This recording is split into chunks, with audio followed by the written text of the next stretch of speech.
Hello বন্ধুরা, কেমন আছো? তো দেখো, আজকে হচ্ছে সানডে। তো আজকে গুরু পূর্ণিমা। আমাদের বাড়িতে আজকে সত্যনারায়ণ পুজো হচ্ছে, মানে আছে আর কি। তো তাই জন্য আমি সকাল সকাল উঠে পড়েছি। এই যে দেখো, এখানে আমি সকালবেলা আয়োজন করছিলাম, ঘটপট বসিয়ে দিয়েছি। তো এখনো পর্যন্ত পুরো রেডি করতে পারিনি।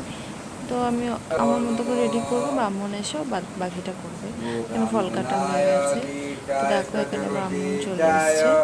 তো এখন উনি মালা পরিয়ে দিচ্ছেন কিছুকে। উনি ওনার মতো করে ব্যবস্থা করেছে, আমি যতটা পেরেছি করেছি। তো যাই হোক,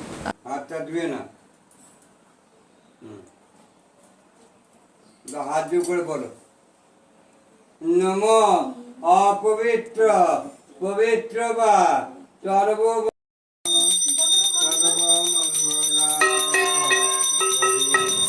ওখানে দেখলি যে মা পুষ্পাঞ্জলি দিচ্ছিল। তো এখানে এখন আরতি হচ্ছে। আরতি হয়ে যাবার পরেই আমাদের হোম হবে। আমার খুব ইচ্ছে ছিল হোম করার, তো তাই হোম হবে। তো তোমরা দেখতে থাকো পুজোটা লাস্ট অব্দি। এই যে এখন হোম হচ্ছে। হ্যাঁ হ্যাঁ, সাবস্ক্রাইব করতে কিন্তু ভুলো না বন্ধুরা। তোমরা আমার পাশে থেকো, আমাকে সাপোর্ট করো, আমিও তোমাদেরকে সাপোর্ট করবো। Tata, by.